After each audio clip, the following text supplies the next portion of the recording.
خواته د مړکۍ زموږ یو ملګری راغواړم یو کته ورته وایم چې پیغلې په لاره تېرېدلې او یو بل ته یې وي پیغلې په لاره تېرېدلې او یو بل ته یې وي او هسې پرې هر چا زړه بایللی نه دی سم ښکلې دی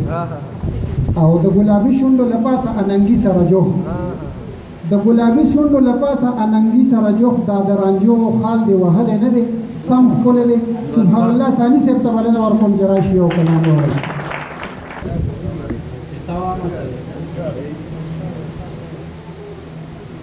لګیا دی مینې نه توبې وباسي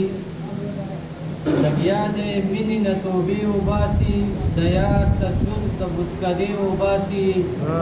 او شیخ ورته څه د جنت حال ویلی شیخ ورته څه د جنت حال ویلی دی د صادر نه پسې شپې وباسي زما په زړه دی هغه بلکل باچایي نه کوي زما په زړه دی هغه بلکل باچایي نه کوي څوک چې خبره د مظلوم د اسویلي نه کوي او هغه سړی به همیشه اسکه غړی ولاړي هغه سړی به همیشه اسکه غړی ولاړي څوک چې د کام په وینو خپله سرداري نه کوي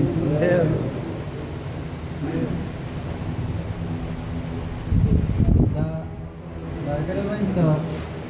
ایپوګانې وویل نو زه به ووایم د بجلۍ باره کې ده چې پټي مې راغی د بجلۍ وزیر صاحب ویل یې ختم مې لوډ شیډینګ کړلو خبرې خوله کې وه چې لاړه بجلي او غل د سپلو په انتظار ولاړو غل د سپلو په انتظار ولاړو هغې د نک زوی ځان نه مخکې کېښوې غل وی سجدې ته به ورځې او که نه او دا بله کیسه ده چې په یو ملا پسې سپي غپ وکړلو هغه ویل زه بچیه خوښ به دې شم جمعه کې ټول بیان په سپي وکړلو دا کیسه وایم چې مار خوړلی تل د پړي نه یېرېږي چې شودو وي یېرونی شونډې پوکي او ټولې سم لکه د ګډو په مثال دي پی بدن کې خو بس پچې پکې وکړي مار خوړلی تل د پړي نه یېرېږي چې شودو وي یېرولی شونډې پوکي او ټولې سم لکه د ګډو په مثال دي پی بدن کې خو بس پچې پکې وکړي دا بله یو کیسه وایم چې ما چې څوک غوښتله خدایه بلکل هغه یو جینۍ وه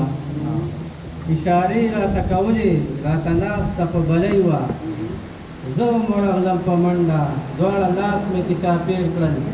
سر یې ووهلو راویښ شوم ناسته غېږ کې مې چیلۍ وه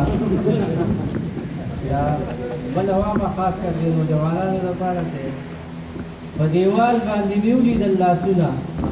ما ویل ما ته جوړ کوي اشارتونه په دیوال باندې مې ولیدل لاسونه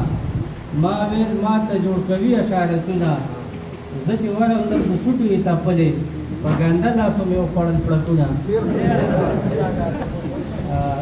د غزل په شعرونه وایم چې محبت د خپل مین مې غوڅ ځیګر کړو نظربات را لزونه ګیر په یو نظر کړو او بلاګانې زلفې درکتې رڼا شي بلاګانې زلفې درکه چې رڼا شي بندیوان دې پې د ښکلي مخ سهر کړو او نور څه نه دي خو بس د مرګ بنا مې ګوري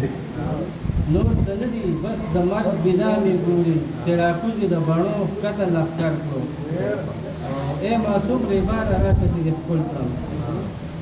ای معصوم ریباره راشه چې دې ښکل کړم چې د یار دې د راتلو راته خبر کړو او ټول د پیو مجنونان د څنګ کې کېنول ټول د پیو مجنونان د څنګ کې کېنول ما سامي لره د بل مثال ورکړو ډېر